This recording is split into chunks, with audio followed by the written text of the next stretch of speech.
Good morning and नमस्कार दोस्तों, स्वागत है आप सभी का आपके अपने YouTube channel GK search engine पर। आज है 6 सितंबर और 6 सितंबर से रिलेटेड राजस्थान करंट अफेयर्स के जितने भी इम्पोर्टेंट क्वेश्चन हैं उन सभी को हम इस वीडियो में डिस्कस करने वाले हैं।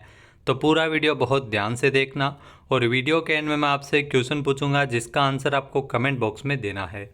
कल के वीडियो में मैंने आपसे क्वेश्चन पूछा था जो था राजस्थान में नए जिलों को लेकर गठित रामलुभाया समिति का कार्यकाल कितने महीने तक बढ़ाया गया है। तो इस समिति का कार्यकाल है वो 6 माह तक के लिए बढ़ा दिया है, यानी कि ए ऑप्शन इसका बिल्कुल सही था। जिन दोस्तों ने ए ऑप्शन कमेंट बॉक्स में सही जवाब दिया था उनको हार्दिक शुभकामनाएं। जी हाँ, राजस्थान सरकार ने सेवानिवृत्त IAS अधिकारी रामलुभाया की उच्च स्तरीय समिति का कार्यकाल 6 माह तक के लिए बढ़ाने का निर्णय लिया है। यहाँ CM अशोक गहलोत ने कार्यकाल बढ़ाने के प्रस्ताव को मंजूरी प्रदान की है। प्रदेश में नए जिलों को गठन के लिए मांग एवं प्रस्तावों के संबंध में राज्य सरकार को सुझाव देने के लिए 21 मार्च 2022 को इस समिति का गठन किया गया था और इसी के आधार पर राजस्थान में नए जिलों का गठन हुआ है। इस समिति का कार्यकाल 13 सितंबर 2023 तक पूरा हो रहा था, जो अब 6 माह तक के लिए बढ़ाया गया है। समिति में राजस्थान में जो संभावित नवगठित 3 संभाग और जो 17 नए जिलों में अन्य राजस्व इकाइयों के पुनर्गठन और कार्य को लेकर यह समिति राज्य सरकार को सुझाव देगी। तो चलिए स्टार्ट करते हैं आज के करंट अफेयर्स।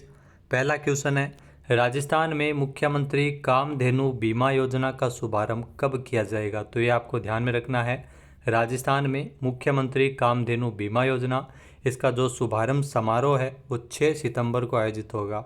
यानी 6 सितंबर से इस योजना की शुरुआत है और राजस्थान सरकार के द्वारा की जाएगी। आइए जानते हैं इम्पोर्टेंट फैक्ट्स। तो 6 सितंबर को भीलवाड़ा जिले के गुलाबपुरा से, जी हाँ, योजना की शुरुआत होगी भीलवाड़ा जिले के गुलाबपुरा से कामधेनु पशु बीमा योजना, जिसका शुभारंभ है वो राज्य सरकार करेगी। राज्य स्तरीय समारोह में पशुपालकों को बीमा पॉलिसी देकर योजना का शुभारंभ किया जाएगा। योजना की अगर बात की जाए तो कामधेनु पशु बीमा योजना, जिसमें योजना के तहत एक परिवार के 2 पशुओं के लिए 40-40 हज़ार रुपये का बीमा इसमें करवाया जाएगा और कोई भी पशुपालक 40 हज़ार रुपये प्रति पशु गाय और भैंस का बीमा करवा सकते हैं। जी हाँ, गाय के साथ साथ इसमें भैंस को भी शामिल किया गया है। खास बात यह है कि मुख्यमंत्री कामधेनु बीमा योजना के तहत बीमा का जो प्रीमियम है वो राजस्थान सरकार भरेगी, यानी पशुपालकों पर कोई भी अतिरिक्त भार नहीं रहेगा। राज्य सरकार ने 20 लाख के स्थान पर अब 40 लाख पशुपालकों को लाभान्वित करने के लिए, तो 40 लाख दुधारू गाय भैंस के स्थान पर 80 लाख का जो गाय भैंस का बीमा करवाने का इसमें निर्णय लिया गया है, यानी 2 पशुओं का बीमा होगा। CM अशोक गहलोत ने पशुपालकों के लिए मुख्यमंत्री कामधेनु बीमा योजना की घोषणा बजट में की थी। नेक्स्ट है, हाल ही में किस संस्थान के शोधकर्ताओं ने कोल्ड प्लाज्मा डिटर्जेंट इन एनवायरनमेंट यानी कोल्ड तकनीक पर आधारित अच्छी इंडोर वायु गुणवत्ता के लिए एक उपकरण विकसित किया है। ये जो आप तस्वीर में देख सकते हैं, ये उपकरण IIT जोधपुर के शोधकर्ताओं ने विकसित किया है, यानी कि ए ऑप्शन इसका बिल्कुल सही है। जी हाँ, अच्छी इंडोर वायु गुणवत्ता के लिए इस उपकरण को तैयार किया गया है। आइए जानते हैं इम्पोर्टेंट फैक्ट्स। तो IIT जोधपुर के शोधकर्ताओं ने कोल्ड प्लाज्मा डिटर्जेंट इन एनवायरनमेंट कोड तकनीक पर आधारित अच्छी इंडोर वायु गुणवत्ता के लिए एक उपकरण विकसित किया है। कोड तकनीक हानिकारक रोगजनकों को निष्क्रिय करती है और अधिग्रहित स्थान में हवा का उपचार करके गुणवत्तापूर्ण इंडोर वायु प्रदान करती है, यानी घर में स्वच्छ वायु ये प्रदान करती है, स्वच्छ वातावरण बनाए रखती है। कोड डिवाइस एक बिजली की खपत करता है जो बैक्टीरिया, फफूंद और वायरस को निष्क्रिय करता है, धूल और पराग को पकड़ता है और ये आपको बता दें कि गंध को भी हटाता है। नेक्स्ट है, हाल ही में मुख्यमंत्री अशोक गहलोत ने नवसर्जित किस जिले में आयुष चिकित्सालय खोले जाने को लेकर स्वीकृति प्रदान की है। तो ये ध्यान रखना, राजस्थान के नए जिले बनाए गए अनूपगढ़, जिसमें आयुष चिकित्सालय खोले जाने को लेकर CM अशोक गहलोत ने स्वीकृति प्रदान की है, यानी कि C ऑप्शन इसका बिल्कुल सही है। यहाँ अनूपगढ़ आप सभी को पता है, ये गंगानगर से अलग होकर अनूपगढ़ नया जिला बना है। आइए जानते हैं इम्पोर्टेंट फैक्ट्स। तो मुख्यमंत्री अशोक गहलोत ने नवसर्जित जिले अनूपगढ़ में आयुष चिकित्सालय और ध्यान रखना बालोतरा में आयुर्वेद चिकित्सालय, 2 नए जिले हैं। अनूपगढ़ में आयुष चिकित्सालय खोला जाएगा और बालोतरा में आयुर्वेद चिकित्सालय खोलने को लेकर स्वीकृति प्रदान की है। साथ ही इन दोनों चिकित्सालयों के लिए 22 नवीन पद भी सृजित किए जाएंगे। सीएम अशोक गहलोत द्वारा दी गई स्वीकृति के अनुसार अनूपगढ़ मुख्यालय पर यह खोला जाने वाला आयुष चिकित्सालय है वो जिला आयुष चिकित्सालय के रूप में कार्य करेगा। और इसी प्रकार बालोतरा में स्थापित किया जाने वाला आयुर्वेद चिकित्सालय है, यह भी जिला आयुर्वेद चिकित्सालय के रूप में कार्य करेगा। नेक्स्ट है, राजस्थान के किस जिले के जाने माने साहित्यकार जगदीश दान को राजस्थानी भाषा के लिए रचनाकार कर्मयोगी साहित्य सम्मान प्रदान किया जाएगा? तो ये आपको बता दें कि बीकानेर से है जाने माने साहित्यकार जगदीश दान, इनको राजस्थानी भाषा के लिए रचनाकार कर्मयोगी साहित्य सम्मान से नवाजा जाएगा। आइए जानते हैं इम्पोर्टेंट फैक्ट्स।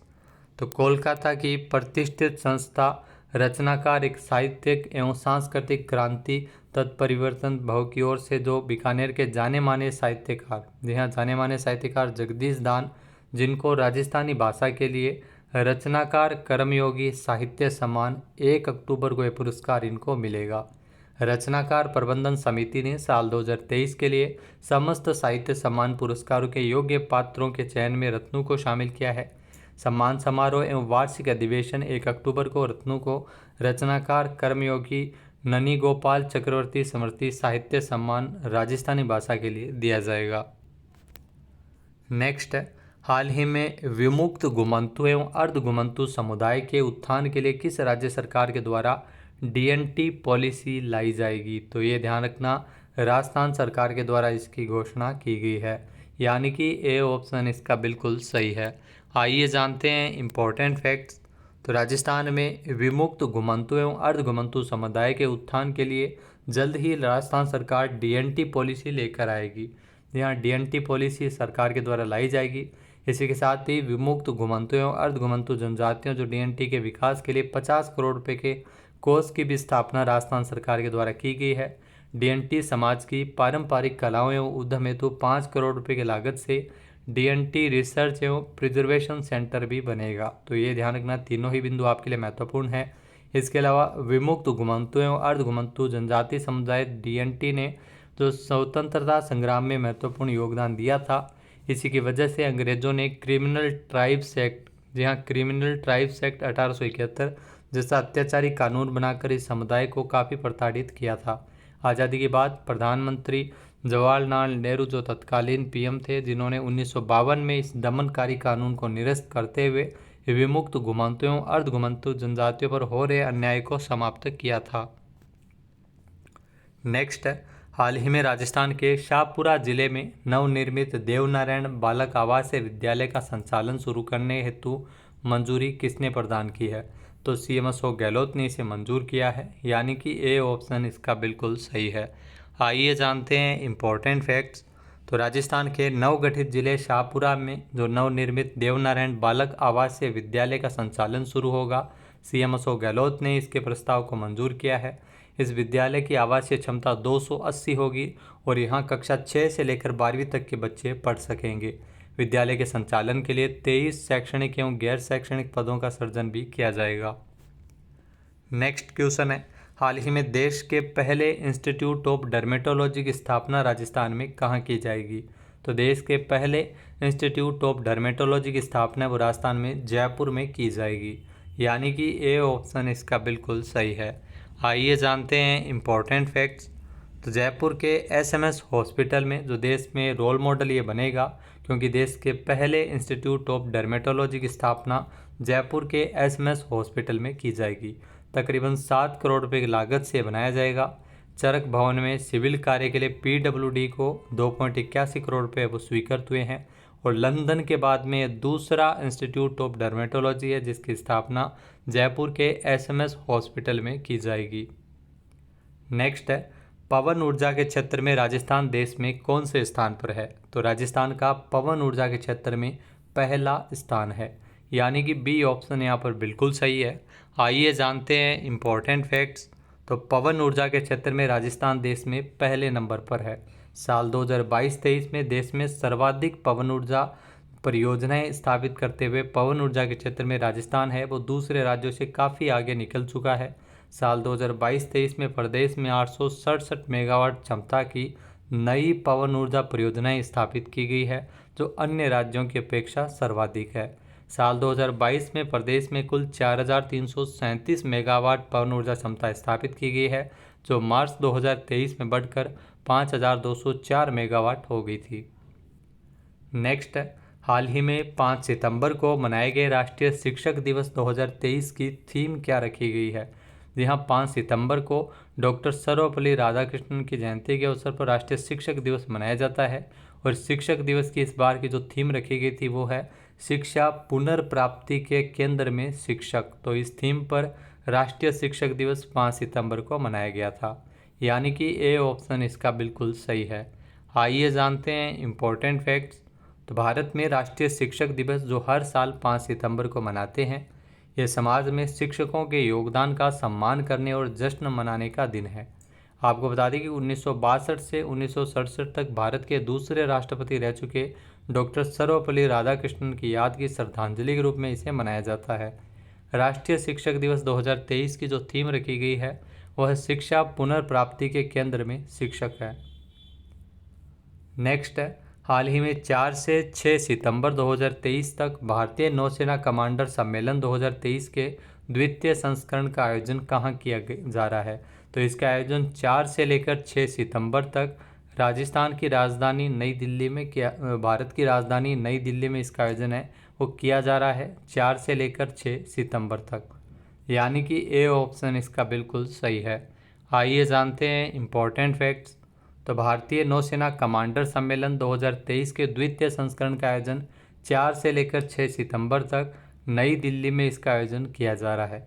यह सम्मेलन शीर्ष स्तरीय द्विवार्षिक कार्यक्रम है जो महत्वपूर्ण नीतिगत निर्णयों पर विचार विमर्श और निर्माण के लिए नौसेना कमांडरों के बीच बातचीत की सुविधा प्रदान करता है। इस 3 दिवसीय सम्मेलन के दौरान भारतीय नौसेना के जो वरिष्ठ इसमें नेतृत्व, प्रमुख, परिचालन और प्रशासनिक गतिविधियों की समीक्षा है वो की गई थी। अब बात करते हैं आज के हमारे क्विज के, जिसका आंसर आपको कमेंट बॉक्स में देना है। तो आज का क्विज है, मुख्यमंत्री अशोक गहलोत ने चित्तौड़गढ़ जिले में कितने करोड़ रुपए की लागत से सत्यव्रत रावत चुंडा पैनोरमा बनाने को लेकर स्वीकृति प्रदान की है। एक बार फिर से सुनिएगा, सीएम अशोक गहलोत ने चित्तौड़गढ़ में कितने करोड़ रुपए की लागत से सत्यव्रत रावत चुंडा पैनोरमा के निर्माण को लेकर स्वीकृति प्रदान की है। इसका सही आंसर आपको कमेंट बॉक्स में देना है और अगर ये वीडियो आपको पसंद आए तो इसे लाइक और शेयर करना बिल्कुल ना भूलिएगा। चैनल पर नए हैं, सब्सक्राइब नहीं किया है तो अभी सब्सक्राइब बटन पर क्लिक करें। इस वीडियो की जो पीडीएफ फाइल है वो आप वीडियो के डिस्क्रिप्शन बॉक्स से डाउनलोड कर सकते हैं और इस क्वेश्चन का आंसर आप वोट करके भी कर सकते हैं। वीडियो देखने के लिए धन्यवाद। जय हिंद, जय भारत, जय राजस्थान।